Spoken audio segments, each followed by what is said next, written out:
Doctor محب النبی طاہر بھائی السلام علیکم، خیریت سے آپ؟ حضور آپ ہی سے شروع کرتے ہیں۔ یہ جو مرنے کے بعد کا معاملہ ہے رائٹ آفٹر، ایک تو وہ ہے نا ڈیتھ ہو گئی، لیکن اگر آپ حدیث کو دیکھیں تو جب ڈیتھ ہو رہی ہوتی ہے تو تب بھی ہماری روایتوں میں یہ بات بڑی واضح ہے کہ وہ آنے والا جو فرشتہ ہے اس کو وہ مرنے والا دیکھ رہا ہوتا ہے، اسی لیے وہ خلا میں دیکھ رہا ہوتا ہے، پھر وہ جنت سے خوشبودار کفن لے کر آتا ہے یا بدبودار لے کر آتا ہے، پھر وہ جس طرح سے آپ کی روح کو نکالتا ہے، وہ تکلیف دہ ہوتی ہے یا وہ بہت اچھی ہوتی ہے، جب اس کو خوشخبری سنائی جاتی ہے تو وہ خوشی خوشی جو ہے وہ رخصت ہوتی ہے۔ اس پہ ذرا تبصرہ فرمائیے۔ بسم اللہ الرحمن الرحیم۔ انتہائی خوبصورت موضوع اور بڑا دلچسپ موضوع، بہت دلچسپ موضوع ہے۔ اس کے لیے میں نے قرآن کی آیت کا ایک حصہ پڑھنے لگا ہوں۔ کنتم امواتا فاحیاکم ثم یمیتکم ثم یحییکم ثم الیہ ترجعون۔ مجھے تھوڑا سا ٹائم چاہیے ہوگا۔ یہ 5 سٹیجز اللہ نے بتائی ہیں۔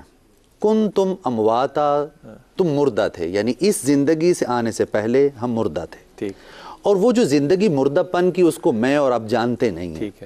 کنتم امواتا فاحیاکم، اس موت کے بعد تمہیں زندہ کیا جس کے اندر آپ اور میں سانس لے رہے ہیں۔ کنتم امواتا فاحیاکم ثم یمیتکم، اس زندگی کے بعد جس کے اندر میں اور آپ بیٹھے ہیں، اس کے بعد اللہ جو کرے گا تو وہ موت دے گا، اور اس موت کے بعد پھر زندگی دے گا، وہ 4تھی سٹیج ہے۔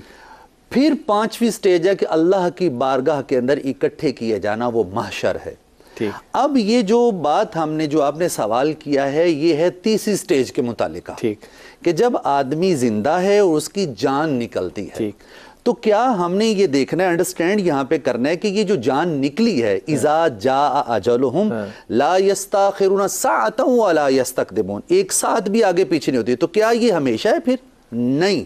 قرآن اس کو کیٹیگوریکل کہا کہ یہ جان نکلتی ہے، لیکن جب جان نکلی اس جگہ سے لے کر اور قبر کے کندھوں تک کا نام موت ہے، اور جب اس کو قبر کے اندر رکھ دیا اس کی اگلی زندگی کا آغاز ہو گیا۔ تو اس لیے جو اس کو میں کہتا ہوں بمعنی قبر کہتا ہوں، وہ قبر کی زندگی ہے کہ جس کے اندر کہ جب جان نکلتی ہے تو آپ نے ایک بڑا جملہ بولا کہ وہ لباس آتا ہے اور سب ہوتا ہے، اور اس کے لیے ایک بڑا جملہ ہے، جب میں آپ اس کائنات پست و بالا کے اندر آئے تو ہمیں غسل دیا گیا، پھر ہمیں نئے کپڑے پہنائے گئے، پھر ہمیں خوشبو لگائی گئی، اور خوشی کا اظہار کیا گیا کہ ایک نئی زندگی کا آغاز ہو رہا ہے۔ سملرلی آپ یہ دیکھیں کہ جب اس کو مر گیا تو مٹی میں جا کے ڈالیں نہیں، اس کو اہتمام کے ساتھ ود ڈیو رسپیکٹ پروٹوکول اس کو غسل دیا جاتا ہے، اس کو نئے کپڑے پہنائے جاتے ہیں، اس کو خوشبو لگائی جاتی ہے، اس لیے کہ اس کی نئی زندگی کا اب آغاز ہو رہا ہے۔ اب وہ قبر کے اندر وہ اخروی زندگی، وہ جنت والی ہے، یہ وہ جہنم والی، وہ بات ایک علیحدہ ہے،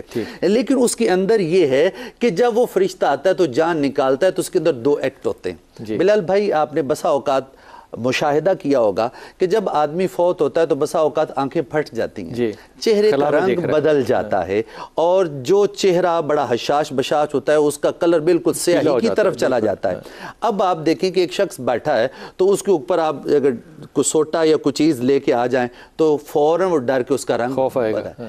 جب وہ فرشتہ آتا ہے تو اس کا رنگ تغیر ہو جائے، اور اگر وہ مومن ہے، وہ رسول اللہ کا کلمہ پڑھنے والا ہے، وہ سنت کی اتباع کرنے والا ہے، اس کے پردے ہٹ جائیں گے، رسول اللہ کی زیارت ہوگی۔ اور حضرت اقبال نے یہاں پہ کہا تھا نشان مرد مومن، نشان مرد مومن باتو گویم چو مرگ آید تبسم بر لب اوس۔ تم مجھ سے مومن کی نشانی پوچھتے، آپ میں بتاتا ہوں جب وہ مرے گا تو اس کے چہرے پہ مسکراہٹ ہوگی، اس لیے کہ پردے ہٹیں گے، رسول اللہ کی زیارت ہوگی۔ تو وہ جو ہم مسکراتے ہوئے چہرے دیکھتے ہیں وہ کوئی مطلب ہم نے کوئی فوٹو شاپ نہیں کیا ہوتا، وہ واقعی ایسا ہی ہوتا ہے، وہ واقعی ایسا ہوتا ہے۔ مجھے یاد آ رہے ہیں وہ صحابی جن کو عراق سے نکالا گیا تھا اتنے سال، کیونکہ ان کی قبر میں پانی آ گیا تھا، میں نام ان کا بھول گیا، عراق سے عدی، حضرت عدی علیہ السلام، حضرت عبداللہ بن یمان بھی تھے، 3 صحابہ تھے، حجر بن عدی رضی اللہ، حجر بن عدی شام سے، یہ آنکھیں بھی ہلکی کھلی تھیں اور چہرہ جو تھا وہ بھی مسکراہٹ میں تھا، اور اتنے 100 سالوں کے بعد آنکھوں کی رعنائی بھی اسی طرح تھی۔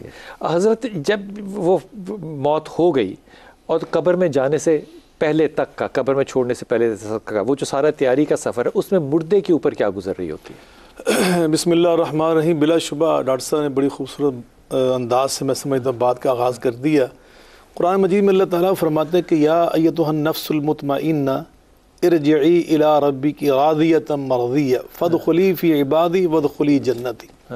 جب آتے ہیں نا فرشتے تو مومن کے پاس جب آتے ہیں نا نفس مطمئنہ کے پاس تو اس سے کیا کہتے ہیں کہ آؤ اب تمہارے رب سے ملاقات کا ٹائم آ گیا ہے، لیکن اس شان و شوکت کے ساتھ تم نے جانا کہ راضیتن مرضیتن تو اپنے رب سے راضی ہے اور تیرا رب تجھ سے راضی ہے. کیا خوبصورت بات. اور اللہ کی طرف سے یہ پیغام آتا ہے کہ تم نیک بندوں کا ساتھی بن کر میری جنت میں داخل ہو جا.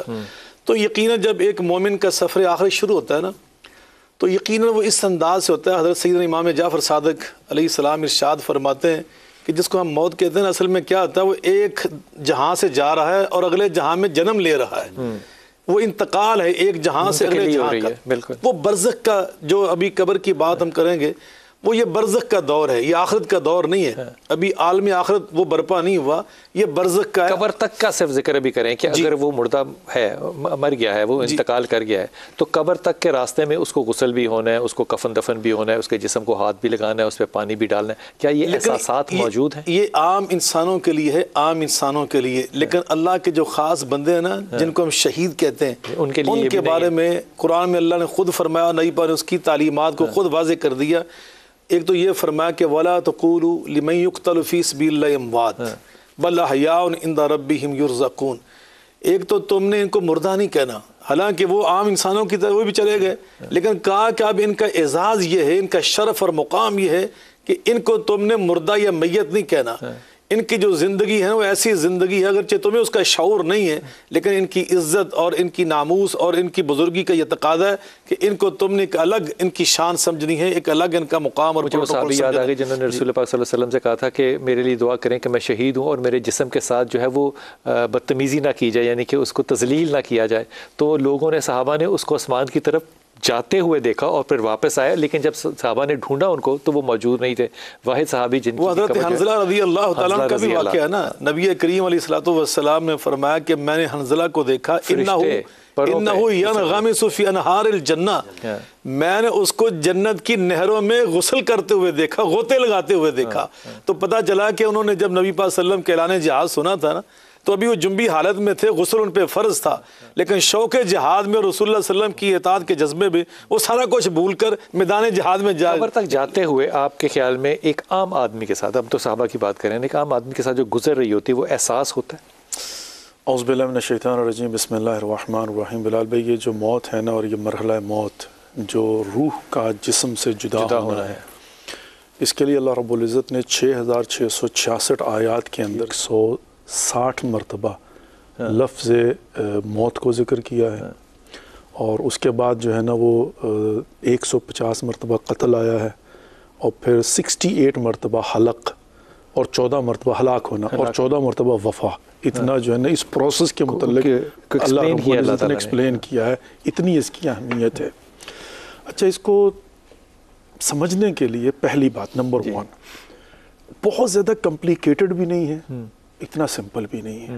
مطلب وہ خوف و رجا کی کیفیت ہونی چاہیے، اور ہے بھی، اور ہونی بھی چاہیے.